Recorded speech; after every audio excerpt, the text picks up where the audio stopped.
Fala galera, eu sou o Cleiton Kenan e este é o Mente de Cristo. Se você ainda não sabe o que a gente está fazendo por aqui, clique e assista o nosso teaser oficial. Você está prestes a ver a parte 2 do primeiro episódio. E se você ainda não viu a parte 1, clique e assista ao vídeo. Nós estamos falando sobre a trilogia O Senhor dos Anéis, os filmes que saíram no cinema em 2001, 2002 e 2003 e juntam 17 Oscars das 30 indicações que tiveram. Não deixe de curtir, de compartilhar esse vídeo, de se inscrever no canal e também de comentar aí embaixo o que você está achando do que está vendo para a gente ter o seu feedback. Vai lá, Deus abençoe vocês.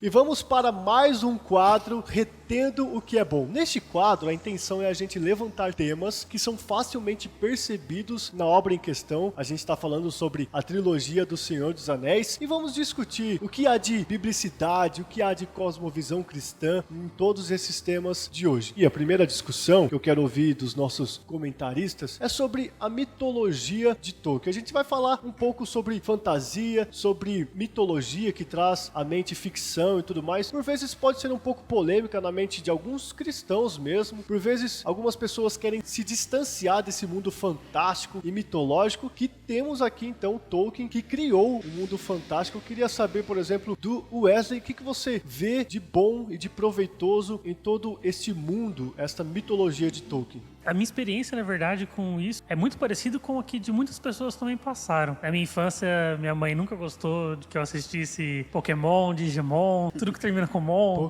tudo que tem demônio, monstros e coisas assim e tal. E eu cresci assim, minha mãe não gostando. Mas conforme o tempo foi passando, eu vi que a situação não é bem assim. Não é porque existe um elemento fantástico que necessariamente é anticristão ou algo do tipo, né? Gosto bastante de uma frase que o Lewis, ele diz em uma das suas cartas, né? Que as histórias de contos de fada não existem para falar para as crianças que existem dragões, essas coisas. Porque as crianças sabem que não existem dragões. Mas as histórias de contos de fada servem para mostrar que os dragões podem ser derrotados. Essa que é a coisa legal da fantasia, né? Que você consegue ensinar coisas, você consegue mostrar princípios através dela. E ela é uma coisa que cativa a nossa mente, ela explora o nosso imaginário, a nossa criatividade. E isso é muito bom. Tolkien foi um dos pioneiros na forma como ele escreve sobre esse universo, o mundo todo de Tolkien, as línguas que ele criou para a Terra-média e tudo mais. Ele fez um trabalho muito fantástico nisso. E todo esse universo foi copiado, né, entre aspas, por outras pessoas. Depois de Tolkien apareceram outros universos com outros animais fantásticos e tudo mais. Mas eu acho legal que como ele começou isso e a forma como ele começou e por ele ser cristão, ele trouxe, né, junto com toda essa bagagem de fantasia, tudo isso, a visão bíblica, né, que infelizmente foi deturpada em outras obras. Por isso que hoje as pessoas, quando pensam em magia, talvez lembrem de filmes que falam de bruxos e demônios no sentido negativo, que não tem nada de bom, que claramente são contra os princípios de Deus. E eu gosto de pensar que não é sempre assim. Como o exemplo de Tolkien é ótimo que nós temos, né? Que mostra a fantasia sendo aplicada debaixo de princípios bíblicos, que é um método, né? É uma ferramenta que o autor utiliza para poder nos ensinar mais da vontade de Deus pra gente. Brunão, você que também é um grande consumidor de literatura fantástica, dentro disso que o Wesley falou, quais ferramentas a gente tem para pregar o evangelho, para falar com crianças, para, enfim, sermos edificados?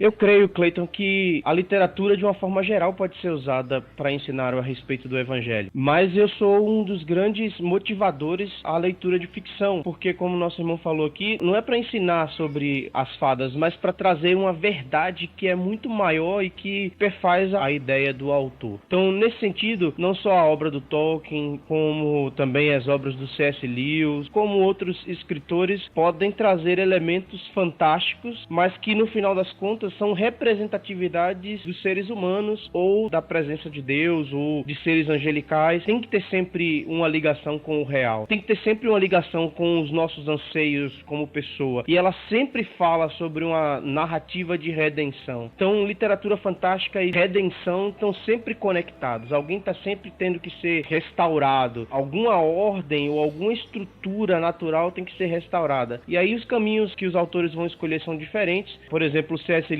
ele sempre tenta fazer uma analogia da fé, ele sempre coloca elementos que são facilmente detectados na leitura, muito simples com o Evangelho. Já o Tolkien, ele já tem uma ideia diferente, isso é até motivo de conflito entre os dois, né? Mas ele tem uma ideia diferente, de que ele vai escrever e vai narrar boas histórias e que os elementos da fé que estão dentro dele vão aparecer, vão transparecer durante a sua narrativa. Eu gosto muito de ler os dois, eu não faço uma escolha, eu leio os dois, mas em estilo de narrativa eu sempre preferi o Tolkien por causa disso. Ele sempre deixa transparecer muita cristandade sem se ater somente a uma narrativa que já está escrita, que é a narrativa do Evangelho nas Escrituras, né? Mas então, cara, é um negócio cheio de magia, cheio de poder, tudo mais. Como é que alguém assistindo isso aí pode reter algo de bom disso? Muito boa sua pergunta, Cleiton. Realmente é uma questão que, infelizmente, a gente vê mal abordado em outras obras, até por causa do significado da palavra magia, acaba podendo ser diferente em diferentes contextos. Mas pro Tolkien, ele tem uma definição muito interessante de magia. Eu vou pedir licença para vocês. Vou ler aqui um trecho da carta 131 do Tolkien, tá no livro de cartas de J.R.R. Tolkien, deve sair esse ano pela editora HarperCollins, que está relançando aí toda a obra de Tolkien no Brasil.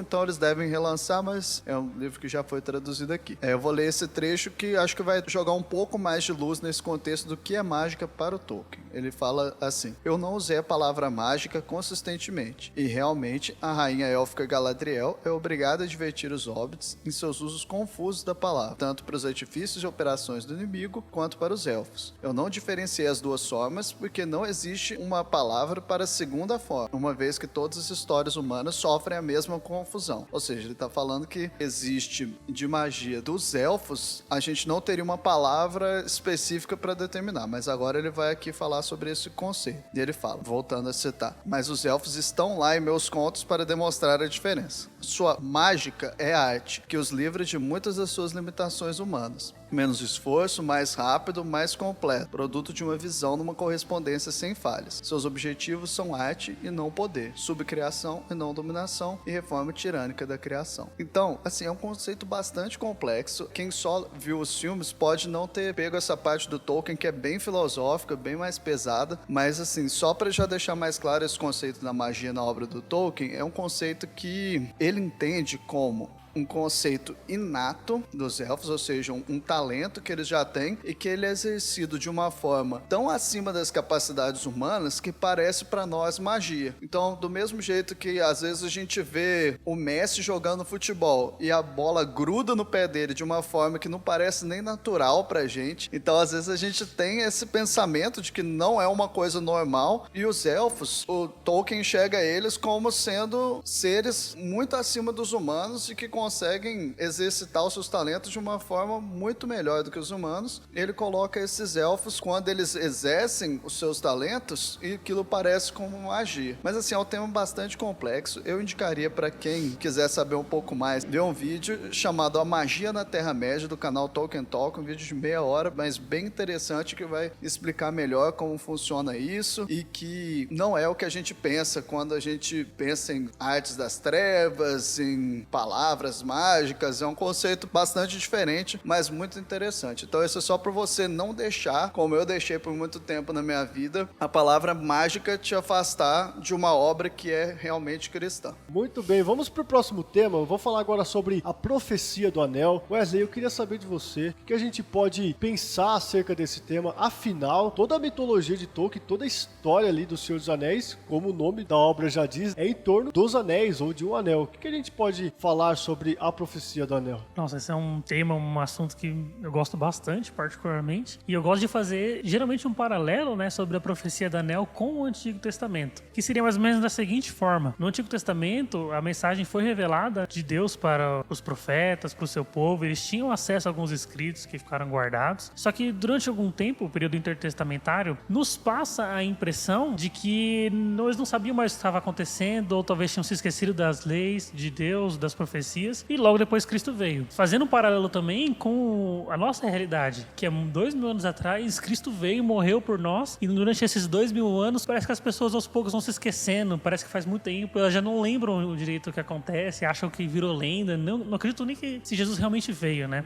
E no caso da Terra-média é muito parecido, porque quando o filme se passa, né, com Frodo e todos os hobbits, toda a história que a gente conhece, foi muito posterior à criação dos Anéis. Os Anéis já haviam sido criados há muito tempo. E logo no começo do filme, quando a Galadriel está narrando, né, ela até diz, né, que a história vira mito, mito vira lenda, e o pessoal já não tinha nem certeza se os Anéis existiam ou não. Quando teve o primeiro contato com o Anel, né, o Gandalf ele foi lá conferir nos livros, ver se era isso mesmo, de onde se tratava e tal. E mesmo passando todo esse tempo, no caso do Senhor dos Anéis, eles viram que os Anéis de fato existiam. Tudo isso fazia sentido e eles precisavam lidar com aquilo. E hoje em dia é a mesma coisa. Cristo veio, ele morreu por nós há 2000 anos atrás e não é como se isso fosse uma lenda, como se não existisse. De fato está aqui, a gente precisa lidar com essa informação aqui e agora. Ela não pode ser esquecida simplesmente porque faz muito tempo que passou. Não, o tempo não é uma condição para que algo deixe de ser verdade. Muito pelo contrário. É justamente porque nós temos registros de que isso tudo aconteceu, no caso do Senhor dos Anéis. Tinham todos os livros e todo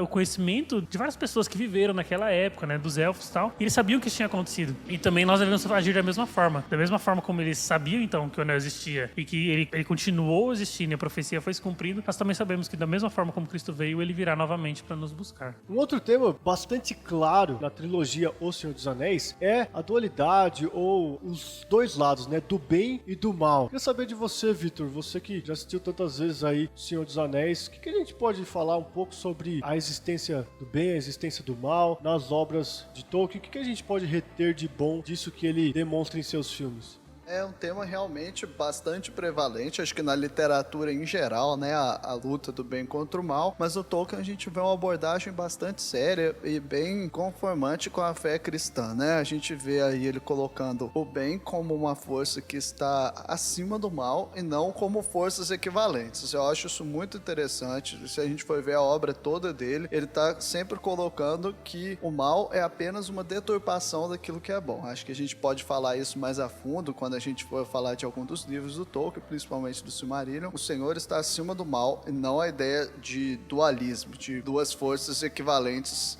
batalhando. Eu acho isso muito bem abordado, porque a gente vê, infelizmente, muito mal abordado em tantas outras obras da ficção. Você, Brunão, vê dessa forma também nas obras de Tolkien? Ele faz bem essa representação do bem e do mal? Eu acho que ele nos deixa nas suas obras menores, né, ou nas suas obras dentro do Silmarillion, que é o mundo inteiro, ele deixa inclusive a gente com a sensação de que existe uma dualidade. No Senhor dos Anéis a gente em vários momentos acha que isso pode estar acontecendo, mas nas frases conclusivas, como as do Sam que a gente discutiu na parte anterior, a gente percebe que há nele uma consciência de que há forças muito maiores agindo, que não são as forças do mal. Então ele joga com essa nossa percepção também, de que na realidade às vezes a gente parece que existe uma luta entre o bem e o mal para a consumação de tudo, por mais que existam lutas, né, do homem em determinadas instâncias, mas num âmbito geral Deus é quem governa, é o Senhor quem tem o controle da história. E ele faz muito bem isso, tanto na sua obra geral, como nos deixar com essa percepção no meio das suas obras e concluir com uma ideia geral de que Deus está no controle de tudo.